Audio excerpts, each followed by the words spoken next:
Hello, everyone, and welcome to our webinar, True Performance Marketing, How to Align Your Paid and Organic Search Strategies.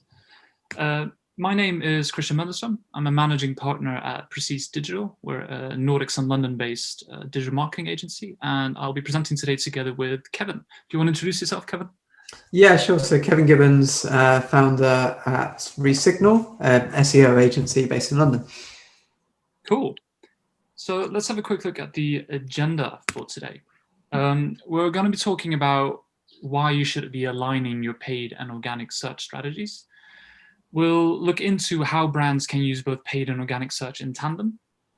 We'll look at what that means for measurements, and we'll be summarizing with some key takeaways, and we'll have some time for questions as well. We're aiming for the presenting portion of this presentation to take about roughly 30 minutes, which should give us plenty of time for questions afterwards. If you have questions, please feel free to write them in the Q&A and we can read them out later, or write them after the end of the presentation as well. Cool. So one thing we were talking about is that it can't be called performance marketing when all marketing is measurable. And what we mean by that is there's a bringing together here in terms of SEO and paid search. And one of the almost frustrations I have is that performance marketing is looked at as purely a paid search way of looking at things. And actually, what we do, I would see, is we drive organic performance. People are searching in Google, they're clicking on a paid or an organic listing, and they're buying a product. And actually, we're both there from a customer acquisition, marketing ROI perspective. And yeah, really, we're trying to achieve the same outcome and objective, but from different angles. And there's different, obviously, strategies of the different channels themselves, but it really is more aligned than I think sometimes people talk about. And that's what we're trying to maybe in some ways demyth a little bit in terms of how do you make that work together? And I don't know if you've got anything to add on that, Christian.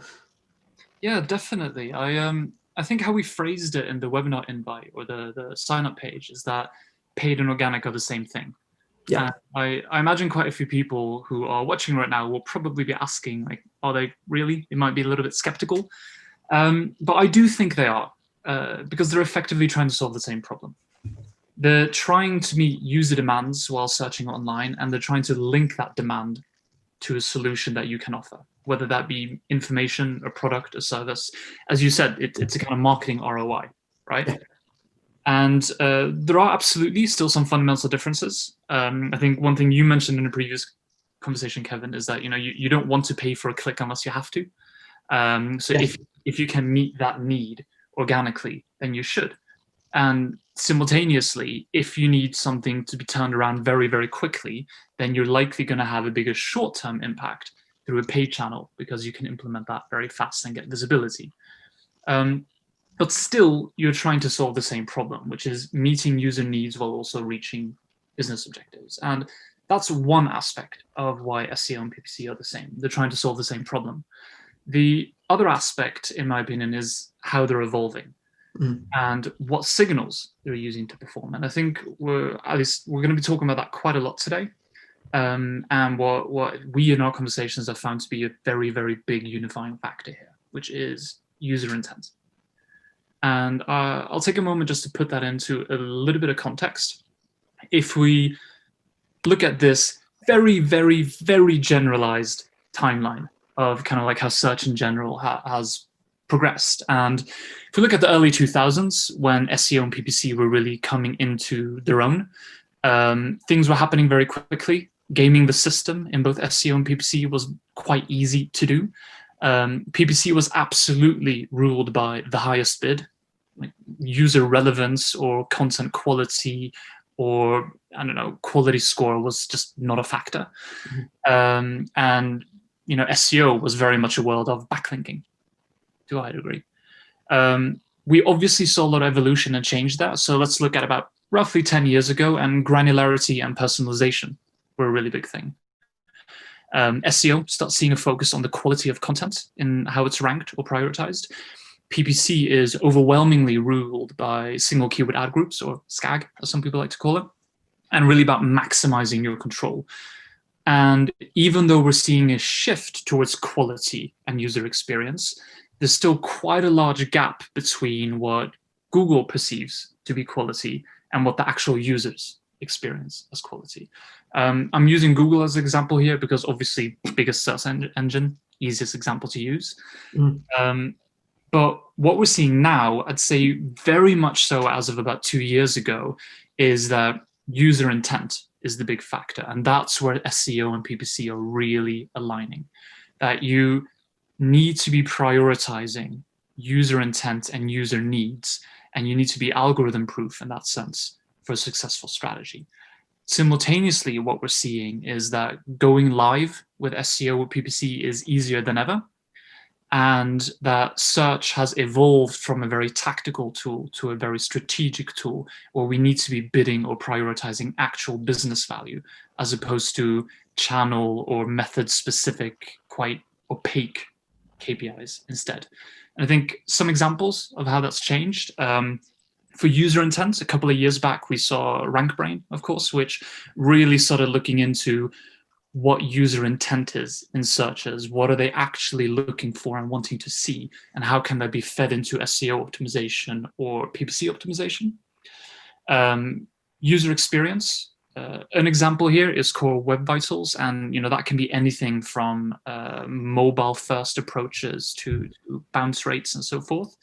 And what we've also seen, quite controversially the last few years, is the expansion of match types, where I think a common complaint I hear is that exact match doesn't exactly mean what it used to mean.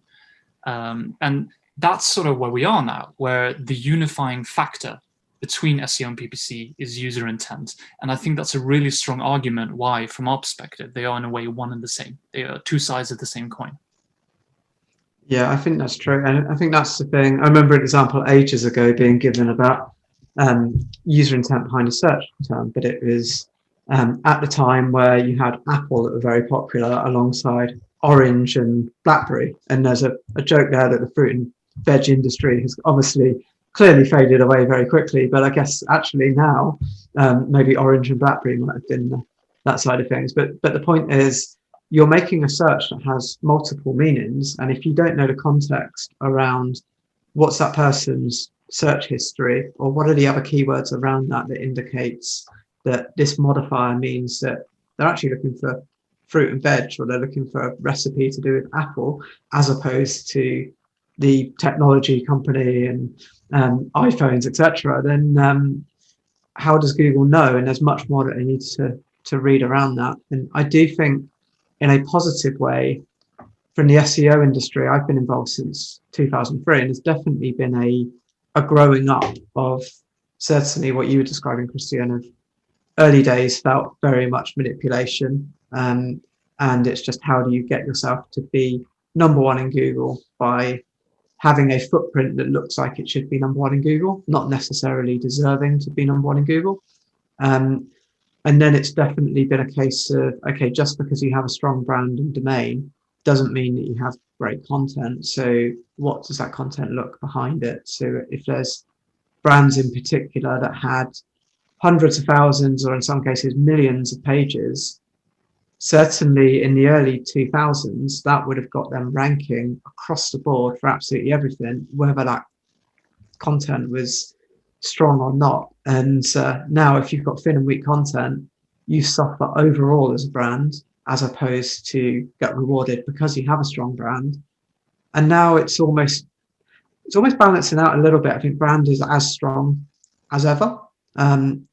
But that said, you do need to combine that with, you've got great content, user intent. Certainly from an SEO perspective, there's a number of factors now that means if you've got an amazing page of content that's very well optimized, then that maybe 5-10 years ago would have ranked very highly in Google, and it might today. But then when you combine that with the user intent signals that Google can see, your bounce rate back to search, time on site, all of these metrics that they won't take directly from analytics, but they'll know from their search engine data. They own Chrome, etc. They know if you're clicking back and you're not satisfied and you're going for the next listing. And equally, if it's a positive experience, then you're more likely to get rewarded. So that user intent style of looking at things, I feel like it's much more sensible. It's a more mature way of understanding, what it is that those customers and your audience is looking for, and then giving them what they want, as opposed to you have a page that's optimized for a certain number of keywords. Yeah, and I really I like how you phrased that it's a growing up in a way of the industry. Yeah. And I think that's a really accurate way of describing it. And I mean, if we look back for the early 2000s, what that meant for PPC in comparison to SEO, it's kind of the same logic there, where as long as you're bidding enough, your ad's going to be top, regardless of what the user actually wants to be seeing. And obviously, still bid still matters enormously, but there are so many other factors at play now that are relevant for the user intent and user experience that if you're also looking at those, then you're going to be significantly outperformed by your competitors, even if you have more budget. Yeah, that makes sense. And there's one example I wanted to touch on quickly, actually, to do with this, but it was around, we optimized an interior design business, and we had a page that we thought was perfect SEO, which I think touches on the older school way of doing this, of checklist SEO. Is it perfect? And this will lead on to some of the further conversations that we're about to have. But what we found is that by score you get on-page optimization, internal linking, etc. And we found that the rankings went down after we did that. And I think for us, the big learning then was, okay, well, let's understand the user and the experience. When I looked at this, my initial reaction when looking at competitors was, these pages aren't very well optimized. There's not that much content on there. They're quite slow and quite heavy. Let's make something quick that's text rich and that is well optimized. That didn't work. But then when I thought about it, it didn't work because you're searching for interior design. People that are searching for interior design want to see a visual experience. They want to understand what that living room looks like, and they want to go on a tour of the house. And that's not necessarily a page load friendly or a text rich page, but it's exactly what they're looking for. And actually what we did afterwards is we almost unoptimized that page, but we looked at the user experience behind it. And by making it more visual and having more concise descriptions that is still optimized to a certain extent, but definitely nowhere near as text heavy, we then increased. And actually for a number of their keywords, they went onto page one and generated a lot of traffic and inquiries from those types of terms. And we would never have got there if we didn't think about customers. If we were just thinking about SEO and search engines, we would have probably still be banging our head against a brick wall right now instead of, but yeah, I think that's the key thing. It's how do you then think about what is it that's going to take you to the next level and actually put yourself in the customer's shoes.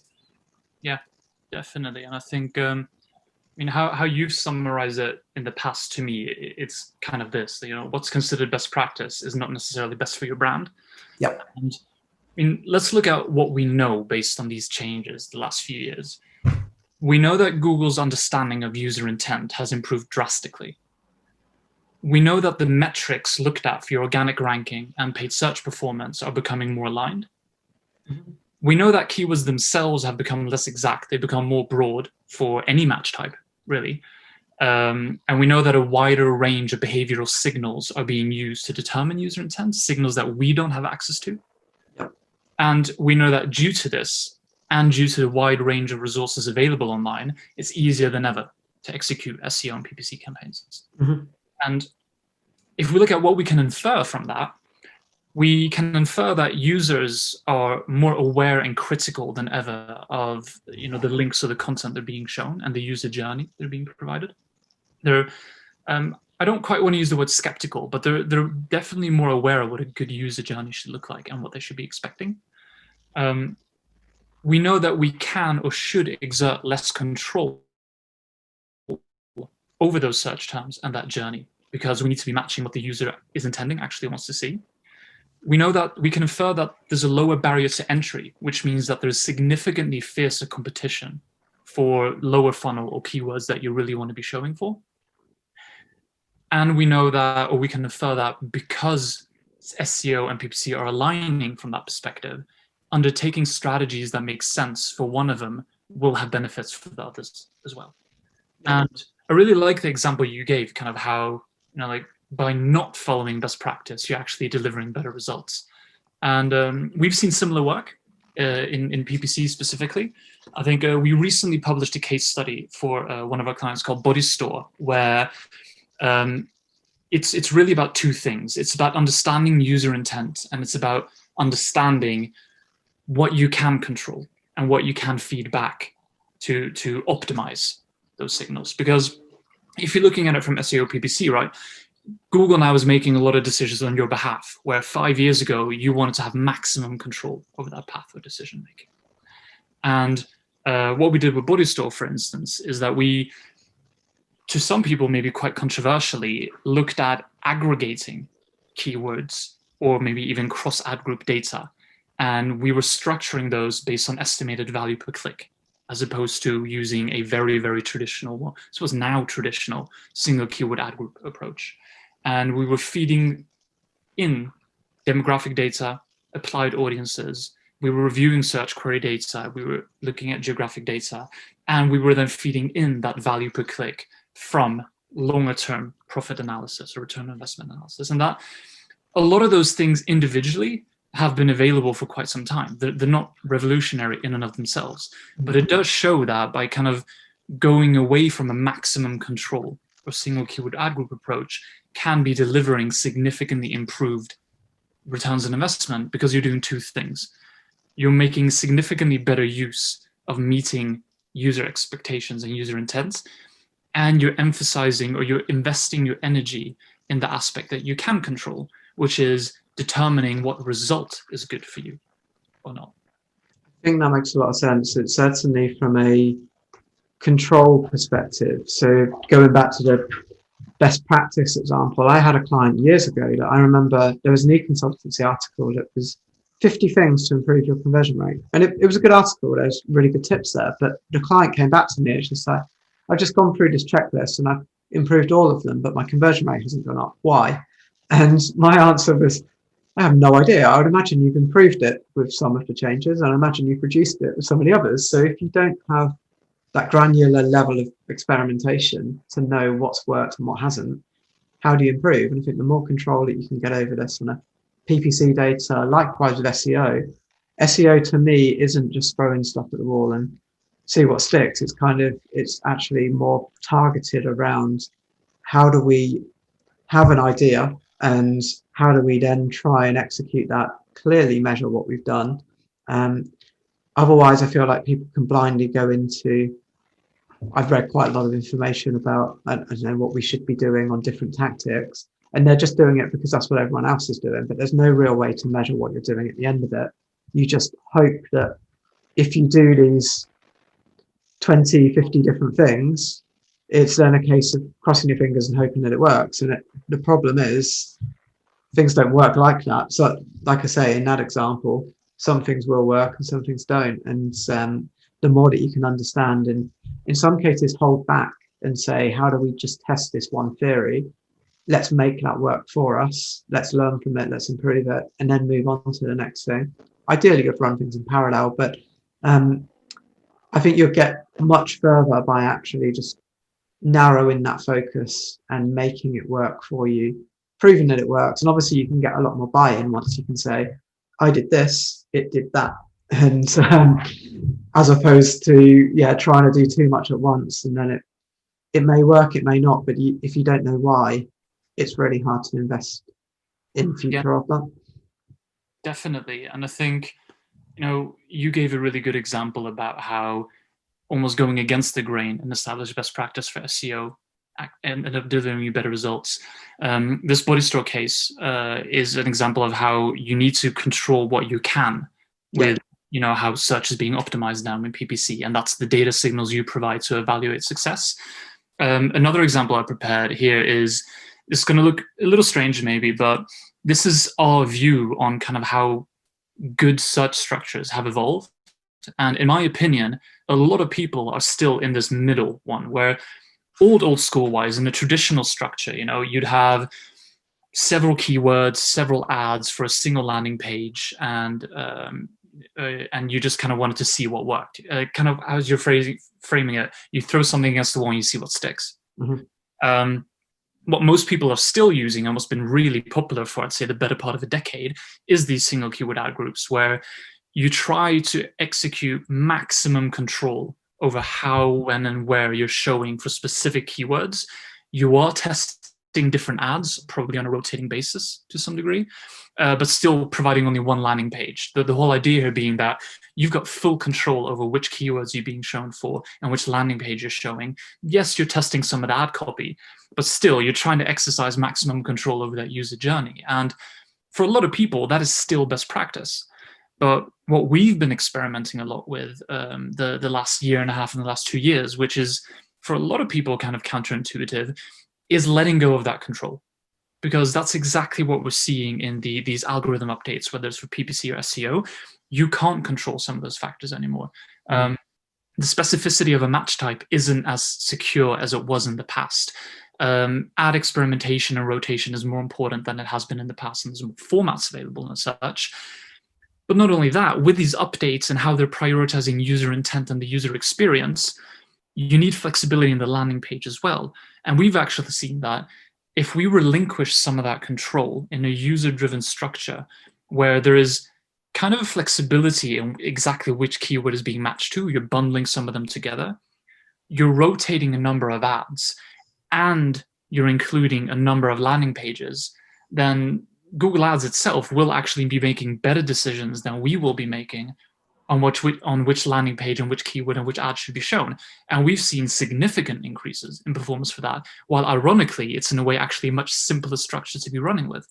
And that's I feel like in some cases, Google doesn't get enough credit for how smart they are, but they know which ads are going to get higher click-through rates, and they make money from that. So they're going to make sure that your ads are displayed for the right keyword at the right time. And the SEO comparison to that is meta descriptions being very similar to ad descriptions, in the sense of that's what's displayed in your search snippet as you do a query, and within the organic listing that's there. The meta description tag is what, again, if you look at going back kind of 10 years ago, it will be the meta description tag that is displayed. More often than not, Google will now mix up that meta description tag. So if you've got a long tag, it will take part of that. If it decides that actually there's more relevant text on the page than you've written for your own meta description, it will use that instead. And Google is very good at having, if you see this sort of data in Search Console, if you've got keywords that are ranking on a landing page and multiple keywords, that is normally the case, you're not going to have the same ad, call it an ad description, but kind of meta description snippet that's displayed every single time for every keyword on that same page. It's a mix, and it always is. And I think Google is very good at understanding the user intent behind those queries, highlighting what should be displayed in order to best optimize to get that click through. And in some cases, you just need to go with it. And I think our evolution, and probably not just Resignal specific, I think a lot of the SEO industry would be the same with this, is looking beyond keywords and looking more at topics. So what is it that people are really interested in? We know from a search perspective that long tail traffic is really important. It's very hard to do keyword research for long tail traffic, but quite often that's where a large percentage of your organic traffic is going to come from. So if you're thinking about everything for every single keyword that's going to drive you traffic, and bear in mind, I think there's still stats around of every search every day, 10% of those queries are brand new and have never been searched for before until that point in time. You can't research everything, and you have to make it more topic focused. And by doing that and having a mix and a blend of keywords that's attracting traffic to that landing page, it's more likely to work in a way that you can't plan out 100% of the detail. So I see what you mean in terms of relinquishing some of the control in order to have the maximum impact. And I do think that works both ways.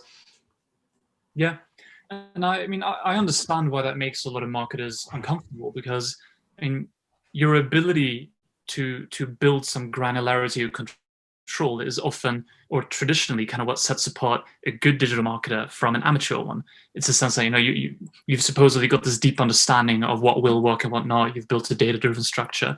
But particularly in PPC, but I think just in general, I mean, you can want that control back as much as you want, but it's not there anymore.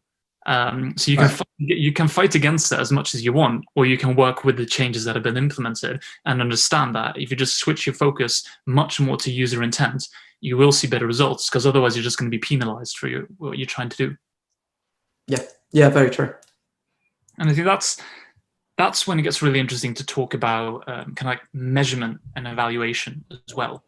I mean, looking here, you know, like if we accept that the goals are aligning, that they're the same, then that means we also should be measuring and evaluating it the same. And I think one big problem there is siloed thinking. It's kind of similar in the last conversation in a webinar we had a couple of weeks back. We were talking a lot about a lack of strategic approach in both, well, particularly in SEO, but in search in general. And that it's because of a very siloed format of thinking. And you were advocating really strongly for a strategic approach to SEO there, where it's very much outcome based. And I think that aligns really closely with what we were saying earlier in this webinar, that, you know, that you need to be matching the user journey, the user intent, and you need to be modeling your strategy after the business objectives, the outcome that you want to achieve. And I think that's something that people are really overlooking in the strategy. And it sounds very basic, but I still find people building extremely granular strategies where by the end of it, they moved so far away from the actual desired business outcome that they've just invested dozens, if not hundreds of hours in building an advanced SEO or PPC strategy that's not going to deliver what they actually want. I completely agree with this. And I see so many people overcomplicating what they're doing. When you look at what the outcome is they're trying to achieve, they don't need to do half of it. They just need to actually think about what is it that we're trying to get, and then what's the best way of achieving it. And I think that's the key thing of that. How do you break that down? How do you have a very clear, specific goal that you're going for that ideally is related to business value as closely as possible? If you understand, maybe you've got an organic revenue target from the SEO side, but if you know what it is you're going for, it's then not a case of let's do everything and then hope that works. It's much more, okay, well, we're going for organic revenue. What pages, what topics are driving revenue? How do we make sure we're as strong as possible for that? And then obviously you understand that customer journey and you're looking to attract the right people, but it's not a game of let's make sure we score on a scorecard out of 100 for SEO. How do we get as close to 100? It's much more, how do we understand our customers and how do we reach them in a way that matches their search demand? So I feel like there's a lot that could be done that to me is simplifying the problem, but in a much more efficient, constructive, effective use of time. And I think that's the SEO analogy again here is you can spend so much time chasing the algorithm. You could end up like, we have a Slack group for in-house SEOs, and we'll quite often see maybe 10 new articles a day of this is what people are sharing. That's just the curated ones. There's obviously a lot more than that around new tactics, new techniques, new tweaks to the algorithm that are happening all of the time. And my view on that is you need to pay attention because you don't want to go stale. If we did today what we did even 1 year ago, let alone 5, we're out of date. But if we do today what was news yesterday, we're just chasing our tail and we'll end up completely confused and we'll just go around in circles. So there's a balance between how do we use some of our own time to understand what's going on, but let's keep that bigger picture focus of here's the outcome we're trying to achieve. Yes, there might be some new things we'll throw into the mix to see how that works and help towards that objective. but we're not going to get distracted. It's a continual evolution and improvement that we have to do. But yeah, there's definitely a balance between what's the outcome, keep focused, let's hit it. And ultimately, from a client agency perspective, sitting in the agency shoes, I can be pretty confident that if we're going to hit a client's desired outcome, they're going to be pretty happy with whatever it is we've done. And we're definitely not the type of company that would do stuff that's kind of like underhand, short-termist. So for me, it's if we've achieved that, then the bells and whistles and everything else are nice as a cherry on top, but it's not where we start. So yeah, having that clear outcome, I think, is absolutely crucial. Yeah, it's a bit of a classic marketing problem, isn't it? This chasing the algorithm, or I suppose the PPC equivalent is completely restructuring your campaigns every 2 months because you've had a brilliant new idea and this is the strategy, and then 2 months later you restructure again and you start from scratch. And you see it so often, and it's just this classic problem where you get so caught up in adjusting to the latest small incremental change that you're losing, as you say, the big picture. And I guess that's what I really wanted to why I've been droning on about user intent so much, where we could be adjusting for every small incremental iterative little change in organic or paid algorithms, or we can understand what that underlying trend is, which is meeting user expectations, whether that's user experience or user intent. And as long as we've said, as long as you're making sure that your marketing is outcome based for business objectives and you're focusing on that user intent and experience, you're going to have a pretty solid marketing strategy. Yeah, you definitely, I think that's it. You can't go far wrong by trying to please your customers, but you can definitely get distracted by trying to follow what Google's doing next. And I also think there's a certain element that I think actually, rather than looking at what Google's just done, look at where they're going. And I think that actually that way you can future-proof as opposed to react. And certainly I want to be in a position where if Google changes their algorithm, I'm not having sleepless nights of, oh no, what's going to happen? And actually I'm looking forward to it because I know we're doing the right things. Google are quite transparent, certainly a lot more than I'd say they used to be in terms of their own roadmap. What is it that they're trying to do? And I think that, to me, a lot of the big algorithm updates have actually been much more user focused. So when you look at actually behavioral changes across the years, and when you look at this over years and certainly the last decade, the big thing for sure has been mobile. So mobile usage in terms of, I mean, we used to joke, and I think this is going back 10 years ago, it's a year of the mobile every year. And then it finally arrived. Yeah. And it felt like surely it has to be by now. But when you look at the algorithm updates, it's stuff like page speed, because on the mobile, it's obviously a bit slower to load that over, obviously now a 4 or maybe a 5G connection, but certainly back before that, it was a more painful experience that you had to have a fast loading page. And even now, you want to make sure that's a slick experience. And the bringing together of a mobile first index is a sensible and kind of the move that you would expect Google to take. And I think you can learn much more by understanding what is it they're trying to do. Some things won't pay off. So again, like one example of that might be voice search, where you can see Google want a slice of that pie if it's going to take off. And I think they have enough money to say, we don't know if this is going to take off massively, but if it does, we want to be a part of it. And if it doesn't, we've given it a shot. And I think from a marketing perspective, it's almost the same, where we're not going to say we're going to focus a large percentage of our budget on understanding this. But if you completely ignore every new trend, then you might miss out completely. So I think it's understanding how do things go, and mobile being the big one, app stores, obviously apps are hugely popular alongside search. But yeah, I think there's a lot to be looked at from a behavioral perspective. And I actually think one of the more interesting trends over the 12 months has actually been looking at things from a legal perspective.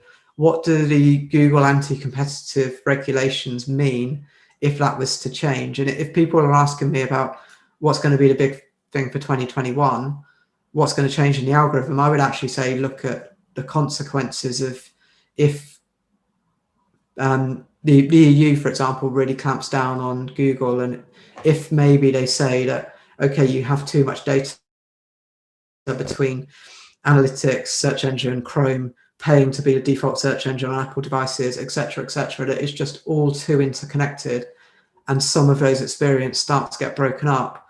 That's where I would say, okay, well, maybe the threat to the future could be stuff like, what if Apple launched their own search engine? What if Amazon really take this seriously and you get more vertical-led search, where Amazon is obviously clearly popular or very popular within shopping.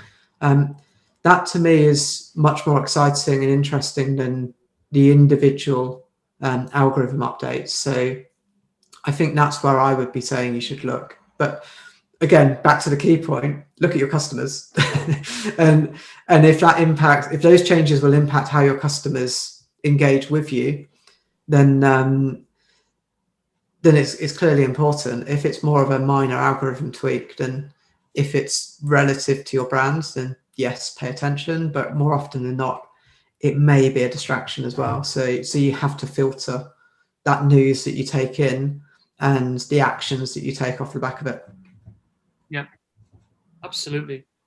And I think you make a really good point there, that there's always a risk with what trends are here to stay and which ones are temporary. But I agree with you that if you look at what the users want, and if you look at these changes over time, there are some trends that are very easy to identify that won't be going away, such as a shift to mobile because consumers are shifting to mobile, a focus on user experience and user intent because we have better information available about that now, and an increasing importance of linking actual business results to your marketing strategy, such as feeding back better data signals for performance evaluation, or even setting that strategy correctly from the start. I mean, those are things that are not going away because they are either user preferences or business needs.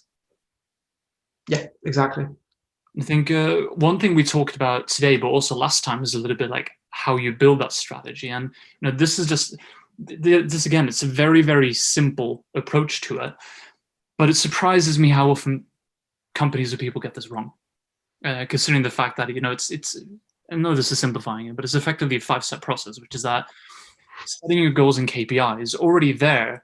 Too often when people think about search, I see them thinking about, right, our goal is this CTR or that CPA, let alone the fact that CPA is a bit outdated.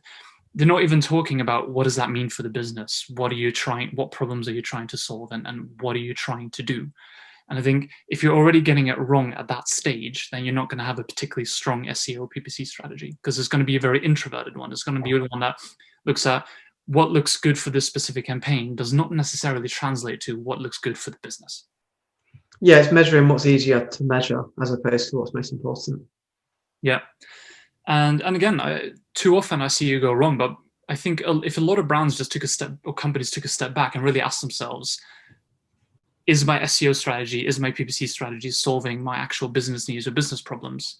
And if they looked at it critically, I think a fair few of them will come to the conclusion that maybe it's not, that it's gotten so, I mean, that's a common criticism, particularly of PPC, right? It gets so caught up in its own language, its own lingo, its own metrics, that it's really hard to integrate it into a broader company strategy. It becomes its own section, its own department that doesn't play nice with others. That's exactly right. And I think, again, SEO can get lost in some metrics that look good, but don't mean anything. So the interior design company is a good example of their traffic dropped quite significantly. I think this is in 2019, because when we dug into it, they used to get a lot of traffic, which was best wallpapers 2018. And in 2019, people are now searching for 2019. When we looked into that, we found that the bounce rate was incredibly high, and no one actually came back and converted and become a customer. And in the end, rather than saying, okay, we could update this to 2019 and we could still get traffic, we just killed it, because it's like, well, actually, it's just a meaningless traffic inflation that is not doing anything for us. And actually, what we want to do is have a cluster of topics around the core business that are reinforcing us as an authority within that space. It's not about a land grab of how do we get traffic for anything that anyone is searching for, whether they have any association to the brand or not. And I feel like, again, taking the ego out of the situation and being more focused around the business goals, you shouldn't care how much traffic you get. You should care about how many customers you're converting and how much money you're making. And if that traffic is assisting towards those numbers, it's important. If it's doing nothing towards those numbers, why spend any time on it? Maybe just culling it is probably the better way to go. Yeah. I'm sure you would if it's PPC. If you were generating lots of traffic that didn't convert, you would probably not continue to spend money on it. Absolutely. And I think that's kind of the crux of it, isn't it? That if you as an SEO team, a PPC team, a search team can't prove if and what value you're driving and how that's relevant for business objectives, then how can you prove that you've got the right strategy? Yeah, you can't. And a surprisingly large amount of teams can't answer that question, or they try to solve that question after they've launched their structures and the strategy. So let's take a quick moment just to look at the key takeaways before we make sure we have time for questions. So, I mean, for us, at least in our conversations in the build-up to this webinar, I think the key things we really talked about a lot are that user intent is and will remain the foundation of how Google will be evaluating or optimizing SEO and PPC. And I'm seeing no evidence that that trend is going to buck or that it's going to weaken in any way. It's only going to become more important. Agreed. And because of that, what data you're using, how you're evaluating it, and if possible, how you're feeding it into it for PPC, a platform like Google Ads, is more important than ever. Because it means, do you have the right data to evaluate the success? And if you are meeting these strategic objectives that you set. And finally, user experience. I mean, users, they're smarter, they're wiser, they're more critical, and they are much less forgiving now about how you're adapting to their needs. And because, as we said before, because those barriers to entry are lower than ever in launching SEO and PPC, if you're not providing a good user journey, a good user experience with your SEO PPC strategy, then you're going to have a very big problem. Mm-hmm. Yeah, and I think just linking back to the data, this is where there's a lot of alignment between SEO and PPC. I know if we've ever spoken to, this is probably more with potential clients, most of our clients, I would say, do use PPC. Some of them may want to start with SEO having not done PPC. And in those cases, my advice more often than not is run PPC, even if it's just as an experiment to learn from the data. Because if you've got, quite often people will have an idea in their head that we need to be number one for this market defining keyword. If that's the wrong keyword and you're just basing that on a keyword research, here's search demand, there's volume there. That's not enough data to say, I want to spend the next 12 months going for that keyword. You want to understand how that engages and converts with your website, because if you spent 12 months of time and budget to achieve, and let's say it works and you get to number one, you might then find that actually that traffic just isn't working for you. And that's a real shame at that point in time to have gone through all of that difficulty and getting there and it's not the right thing to start with. Whereas in paid search, you have that data and you can take it so much further than just search volume when you can understand conversion rates, time on site, the whole engagement around that.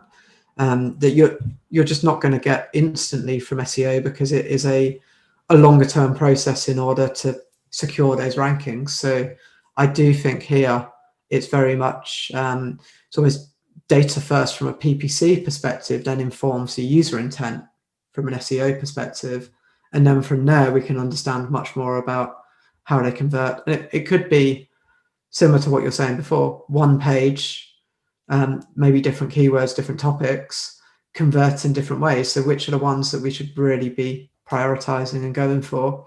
And you want to have a data-driven answer to that question. Yeah, absolutely. Well, I'm going to stop sharing my screen just to make sure we have some time for questions as well. I've, of course, prepared a few for you also, because I'm always curious about asking you questions. Let's see if we've had any questions submitted. Okay. First one is, what tips do you have for optimizing paid and organic activities when your business is a niche aspect of a broader industry? Interesting. I've got a few thoughts on that. What are your thoughts from an organic perspective on that, Kevin? I'm trying to get my head around it a little bit. So when your business is a niche aspect of a broader industry, I think it maybe links to what I just said, which is actually understand the data, understand what's that keyword set that you should be going for.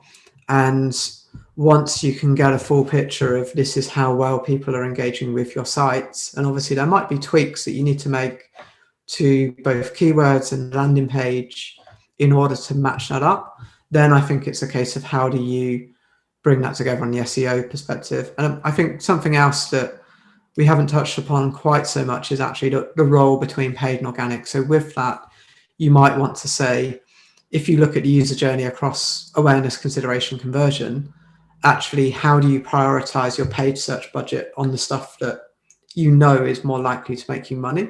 But then maybe how do you use SEO for the less competitive but highly popular or highly topical awareness topics that can capture people in earlier in that buying cycle? So it's more of a touch point. So I think my advice would be thinking about the user, start with the commercial terms because that's what's going to make you money. Build out your paid search offering, try to mirror that with SEO, and then maybe build out around the user journey afterwards with more of the awareness topics. Yeah, I think that makes a lot of sense because I mean you've got to start somewhere, right? And then start filtering down from there. I think otherwise you might paralyze yourself with trying to figure out like what's the right approach. Yeah. And the only thing I have to add on to that from a PPC perspective is that the example I have in mind right now is B2B. We work with quite a lot of B2B companies, which by definition often are quite niche because they tend to be quite specialized. And that means you're competing for quite general searches that might be relevant for you, but you're not sure. I mean, that's a classic niche product or niche industry problem. Mm-hmm. And what we were talking about a little bit earlier, that, like Google's gotten a lot better at understanding which signals are important for you. That's not just something we're saying. Like we have seen time and again that Google's decision-making or other search platforms, for instance, in determining which user is the right one for you is now significantly better than it was years ago, to the degree where even if we try to overrule that logic, I highly doubt our decision-making would be better because Google has access to these user intent or behavioral signals that we do not have access to. So the question is, how can you then influence that decision-making or the choice of that user? And the best way you can do that is in the data that you feed back to the platform. So imagine if you're using Google Ads for this, you need to determine what a good result looks like for you, what a good conversion looks like for you, whether that is a subscription, a purchase, a downloading of a white paper. I don't really know. Maybe that's through a CRM tool that you're going to be plugging back into Google Ads. Maybe that's through running Amazon Web Apps or Google Cloud, where you're running calculations based on the actual value of these conversions, and then you're pushing that back into the platform. Because what you're doing then is that you're telling the platform, and therefore the platform's algorithm, which behavioral signals led to the result that you actually wanted out of those. And those will in turn be fed back into the users that are going to be showing or prioritized for your keywords.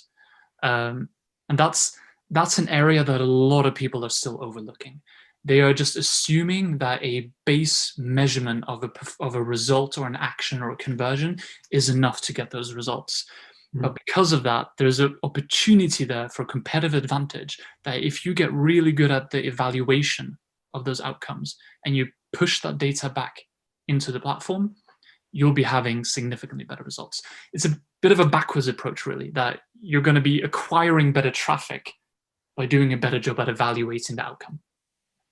Yeah, and I guess the more data you have to make decisions off of, the smarter those decisions are going to be. So it's, it's about understanding what the aggregate data is showing you and then making a decision off the back of it. Yeah. And I think a common complaint, I hear that, is that people think, well, my product's too niche. We don't get enough volume. We don't get enough data. There are absolutely ways to work around that. You can look at fractional conversions. You can look at micro conversions. You can look at kind of like proxy actions that make sense for you. There's a lot you can be doing there. But that is probably the approach where we've seen the most success for that. And again, I'm basing my answer on B2B, because that is by definition usually quite niche, but I think this carries over to direct to consumer that's niche as well in a broader industry. Exactly. We do have another question actually, which is, thanks for a great presentation. How to avoid keyword cannibalization between PPC and SEO? And I think likewise, I've got some thoughts on that, but I don't know. Do you want to kick off? It's such a classic question, isn't it? Yeah. And I mean, the traditional approach to that is that you try a PPC strategy where you for a time being turn off your branded search keywords and measure the impact that has on your organic. But that's, I'm not going to call that outdated, because there's absolutely still value in doing that. But I think there are better approaches now. And I think first and foremost, it's understanding cannibalization is really hard if you're really looking at longer customer journeys. And I have some hesitations about the word cannibalization, because it's still kind of siloed thinking, right? It's thinking that a user might only have one interaction, and that's going to be either organic or paid, and then they convert, and kind of neglecting everything that builds up to that. Bit of a cop-out answer, but I just want to so I have a little bit of skepticism there that people are very anti keyword or performance overlap between SEO and PPC, when it doesn't necessarily need to be something that's bad. But I kind of want to hear what your thoughts are as well, Kevin. I think you stole my answer.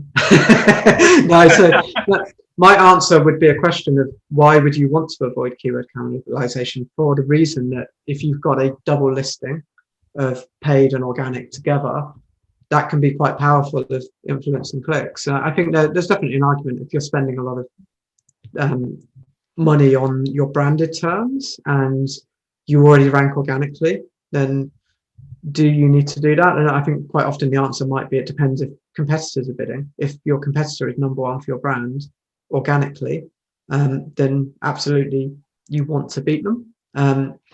But yeah, certainly if it's a commercial term, I would have no problem I would look at it from a organic perspective. We want to maximize rankings for the stuff that makes you money.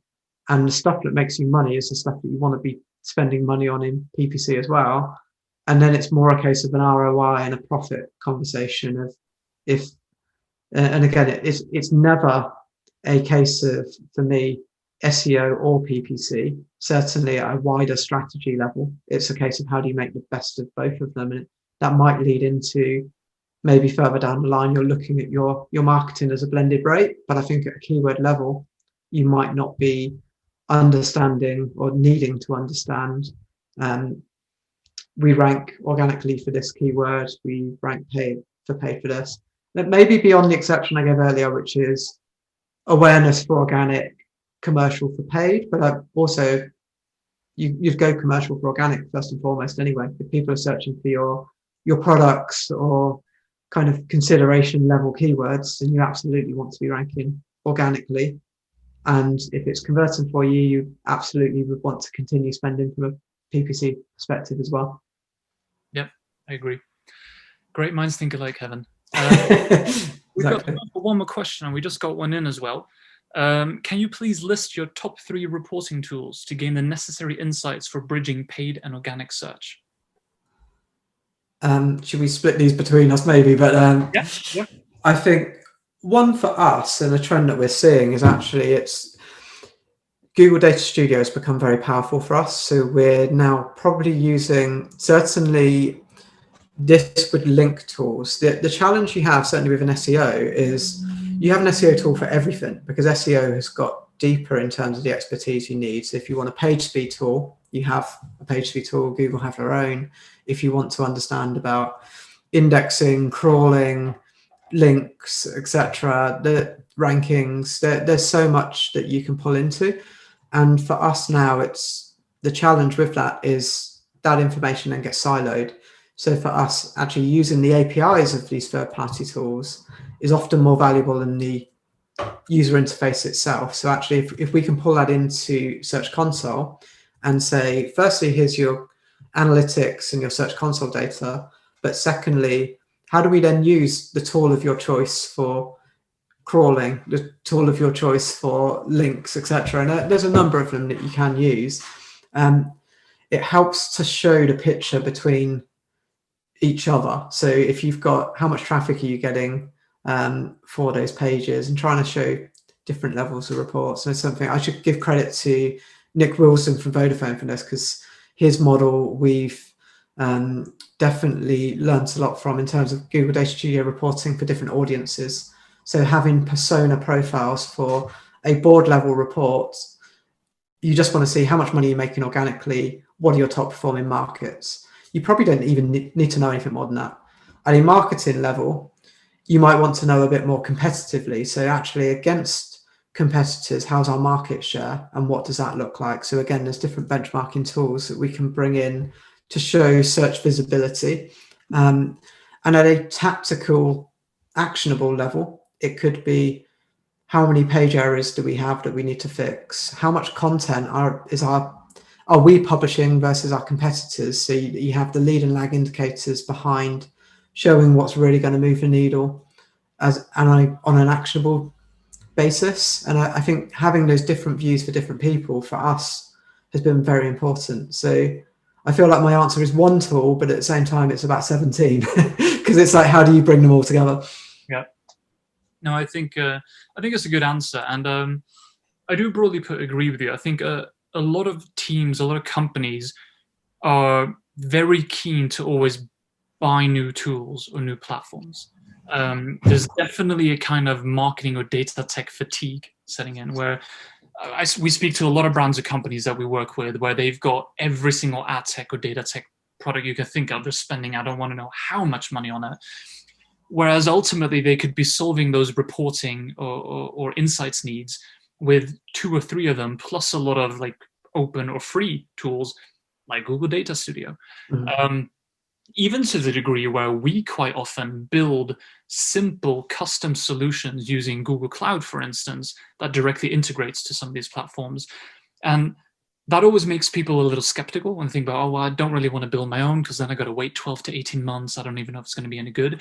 It doesn't have to be complicated. Very often, some of these insights needs are pretty simple and can be solved with Search Console, some publicly available SEO reporting, or, I mean, if you want to use SEMrush or Ahrefs, fine. Yeah. Insights from Google Ads, because, I mean, competitive insights there, you're not really going to get anywhere else.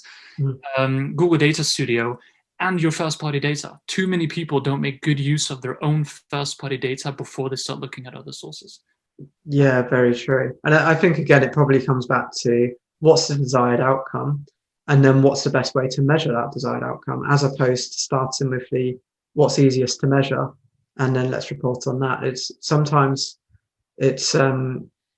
can be easy to get lost amongst the metrics, and really I quite often talk about hierarchy KPIs, and at the top of that, if you look at it as a pyramid, you've always got revenue. Like or business value, whether that's leads, but that's the key metric that you're aiming towards, and then everything else tells the story in terms of how you're going to get there. Yeah, I think you're completely right there, and I know we've kind of given cop-out answers to this question so far, but it is true though. I mean, people are very, very keen to buy a new platform that's probably not going to solve all their problems, but they think it will, which is a very dangerous mindset to have. But yeah, revenue or business results, which is almost always revenue, is top of the hierarchy. It drives everything else. And if you're not in a position where you can properly evaluate revenue impact or what those businesses mean for you, then the insights tools aren't going to matter because you can't link it. I remember someone ages ago who was asked the question, should we spend $100,000 a year plus on, I think it's Omniture, but I can't remember, to be fair, but it is one of the more expensive enterprise level packages. And the answer, which I'm pretty sure actually came from Adobe itself, so they're not actually trying to almost sell their own product, but it was hire an analyst before you hire the platform and solution, because if you've got all of the best data in the world but no one that's going to tell you what to do with it, then you're better off having semi-accurate data that you can make decisions off of and do something with, as opposed to 100% accurate data that you're not taking action on. And I think that's the key. At different stages of the journey, you need more powerful tools, but I've always said in SEO, the number one ranking factor is doing. If you take action, there'll be a reaction and something will happen. If you do nothing, then your competitors will probably catch you and overtake you. So I think that's the key thing. Is how do how do you line things up at relevant to that stage of where you're at in a way that you can take action upon it? Yeah. So I guess to summarize, I mean, I'm a simple creature. Don't spend loads of money on plenty of third-party platforms that are probably not going to solve your problems. Have a good data visualization tool. Google Data Studio, it's pretty much free. Well, it is free. Make sure you have good data connectors to pull in data. There are ready-made ones for a lot of platforms that are free to use, but we also use tools like Supermetrics. Fantastic. So like invest in a good data connecting tool and understand your first-party data. Make sure that you can understand your first-party data. With, of course, implied being you have a good analyst, as you say, Kevin. So like if you've got those three, then you're going to come a long way, because there is no magic tool that's going to answer all your questions. It doesn't exist. Yeah, completely agree. Cool. That's 4 o'clock for us on the dot. So I'm afraid we're out of time. But yeah, managed to answer all the questions. Thank you very, very much for this, Kevin. It's been really good talking to you again. Yeah, likewise. Really enjoyed that. Cool. So we'll be sending follow-up emails with the recording of the webinar and some content as well. And we look forward to seeing you on the next one.